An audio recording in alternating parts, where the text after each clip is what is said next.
If you spend your time going on feminist forums and feminist magazines, you will notice a recurring theme where elderly women seem to be unhappy that they can't find people to marry. And I believe I can explain why this is. This is a post on Twitter by a psychologist. She is the co founder of Joint Co op Psychoanalytic Psychologism, tweeting psych concepts in more digestible, promoter, or self awareness in all forms. So, an expert, right? Now, it doesn't matter about her personally, like this is not about this lady, but the opinion she expresses is an opinion that is shared quite proeminently in the modern world. And she says that instead, till death do us apart, how about for as long as this feels healthy, safe, and meaningful for both of us? And she knows it's a really bad take, so she has to limit the people that can reply. So basically, like what? Like, for as long as this feel healthy. So if my wife has cancer, I, as the husband, instead of staying with her and trying to help her through it, I'll be, you know what, there's plenty of fish in the sea. Let's just divorce, get another wife. I mean, who cares? You know, that's her problem, not mine. I mean, she's going to have breast reductive surgery. Why do I care?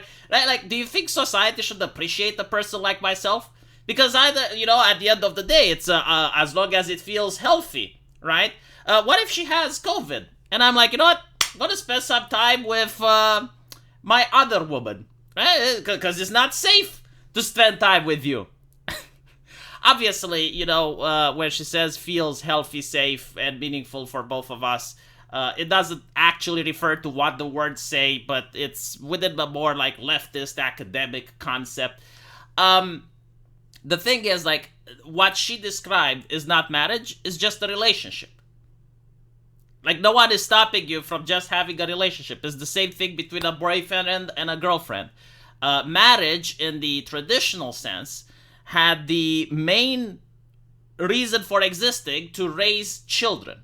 And notice how, in her definition of an expert, children don't even exist there. Well, like, they're not even, like, something to be considered. Obviously, raising children with two incomes in the household is a lot better. Obviously, raising children with two different points of view with diversity, right? Just like a company needs to have half women and half men on a board, so too a family should encourage diversity with different opinions, right? But what I am trying to say is that obviously marriage is a way out of poverty, because not only you have two incomes, but you have access to the family of the other person, so there's nepotism involved. If you want to look for a job, maybe your family can't help you, but her family can. So marriage does serve an important role in society. Having a lot of divorces, having people unwilling to marry is a bad thing. And if you're going to promote this idea of no-fault divorce, right? So the person did absolutely nothing wrong, they got into marriage, they share their wealth with another person, and the other person just gets bored and leaves whenever they want and take half the wealth with them. Well, a lot of people are not going to go with it. Like, a lot of people are going to be reluctant.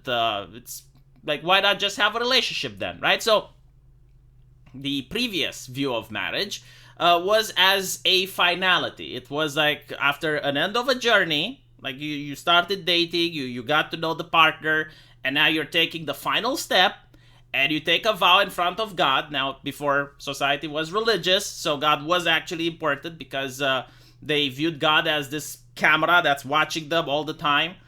So they took a vow in front of God, and now they can't have just like a no-fault divorce because they would upset God. They made a swear. They made an oath in front of him, right? They didn't have to. They did it out of their free will. So it was more difficult to get divorced. Like, people were more willing to work things out, not just have a divorce the moment things went south. Nowadays, the modern take, the take from the expert, the one that psychologists seem to encourage you, and if you go on Reddit, our relationship advice, this is exactly what it is. The moment something goes wrong, like, no matter how small, just leave. Just, you know, don't work it out. Don't talk. You know, go on Tinder. There's many other fish in the sea. So marriage is now not the end of a journey. It is like the cherry on the top of a relationship, right? It's like being boyfriend, girlfriends, but like a little bit extra so you can put it on Facebook, you know, take a couple of wedding photos so people can see it. And who cares about the children? By the way, studies show that children who raise in a single household, not all of them, but a significant proportion of them end up being delinquents. And it kind of makes sense if you think about it, because, well, when you have two parents in the household, there's two people that can provide education for the child, that can give attention to the child. But when there is one person, which also happens to have a job, less time is spent with the children. Less time is spent tutoring them and helping them through school and stuff.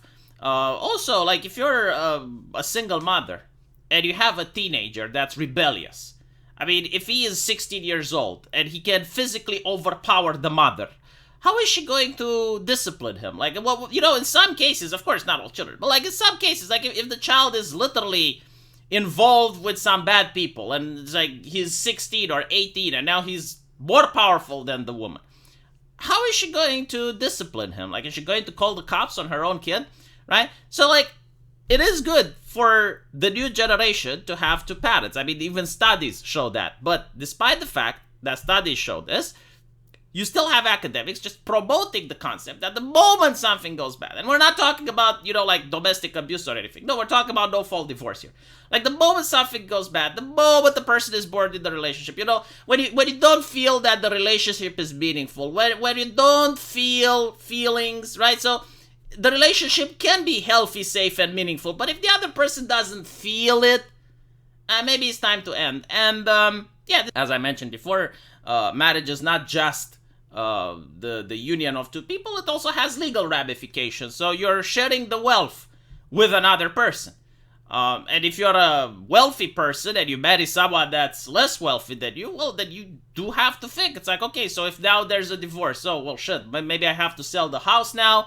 We have to spread the money, and then I have to move, and it's all the hassle. Why even get married? What's the advantage?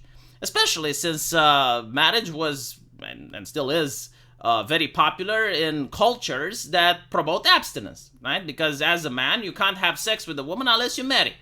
But if there's women on Tinder willing to have sex with you with a swipe right, then why even bother, right? Like, if this particular lady doesn't want to have sex with you, then you just swipe right, and eventually you find someone. So, yeah, this is the reason why divorces are up and marriage is in decline. Let me know what you guys think, though. I'll see you in the comment section. And as usual, if you appreciated this video, do consider giving me a tip on the link below. Hopefully, I remember to pin it. It's a link to my subscribe star. And with that, you can support the channel and also get some really good buyer's remorse. Oh, and I almost forgot, but I usually live stream right after this. There should be a link into the top of the chat if you're watching this live, and if you click on it, it will take you to my live stream where we can talk about other interesting things. So hopefully I'll see you guys there. Take care.